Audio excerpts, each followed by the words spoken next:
Essay 82, The Cult Physics. Cult physics was a term coined by Richard Feynman to describe dogma. He described his own quantum electrodynamics as hocus pocus, despite accepting a Nobel Prize for the same theory. He got this description from the Nobel laureate Irving Langmuir, who described dogma as pathological science. It is clear to leading intellectuals that the whole of standard physics has degenerated into a cult like any other. It is reminiscent of the worst type of zealotry, intolerant and censorious, deceptive and propagandist. Refutations of the cult physics go unanswered, and honest scholarship is vilified. The result is a tremendous rejection of its dogma worldwide, using the new information revolution. The monolithic chanting of Higgs boson accompanies a Stonehenge dance, but the mists never clear. The general public is befuddled as never before, and told to pay for it all. Cult physics depends on the uncritical recitation of ideas long proven to be false. Its most famous icon is Albert Einstein, who would have been repelled by the whole process. He was repelled by the reins of academia and would habitually advise his colleagues to take a cobbler's job, by which he meant freedom to think. The propaganda outlet of the cult science is Wikipedia, which attacks honest thinkers and covers up the truth. This is an encyclopedia that floats like a sieve, a self-appointed authority and despotism.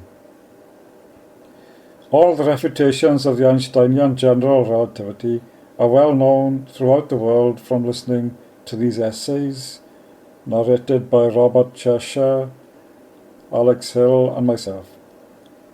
The audience keeps its head down to escape persecution by the cult.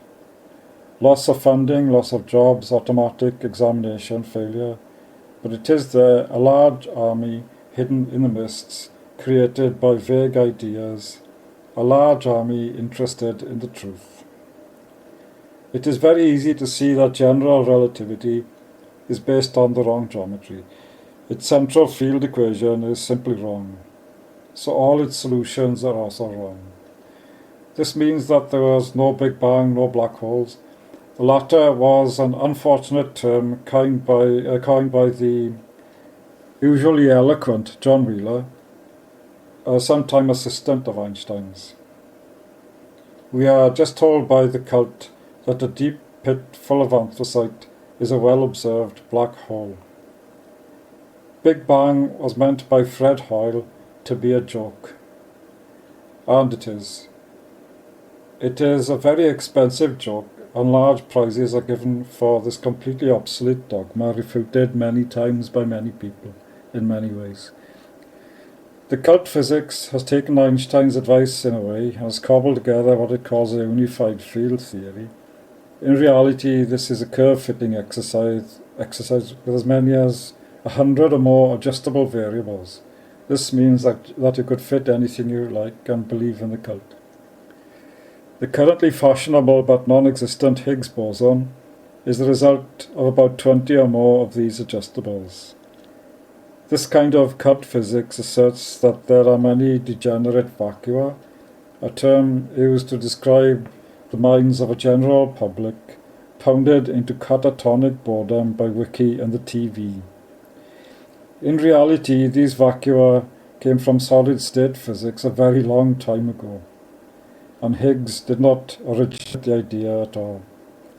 The spontaneous symmetry breaking of these non-existent vacua is supposed to give mass to a non-existent absurdity known as a particle without mass. The only problem is that all particles have mass and the vacua are not needed. But they do not exist, but to the cult that does not matter.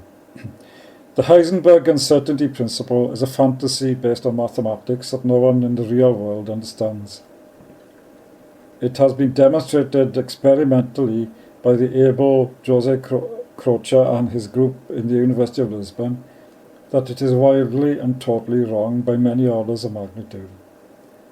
That has also been demonstrated by Horst Eckert and myself in UFT 175, which is now a classic. The refutations are well known throughout the world.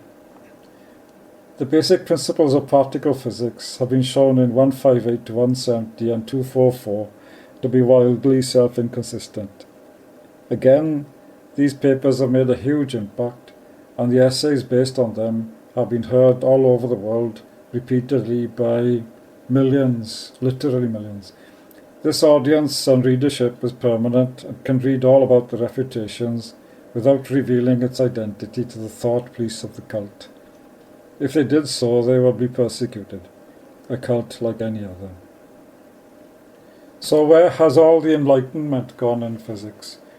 How is it possible for a cult to develop when it is based on such absurd ideas, long known all over the world to be totally wrong? The answer can be found in a pamphlet such as that by Tom Paine. It is very difficult to get rid of tyranny, but it has to be done. This pamphlet was distributed to Washington's troops at the low point of the Revolutionary War. In fact, it is not difficult at all to get rid of dogma. Just concentrate on the logic and record your results in an honest way.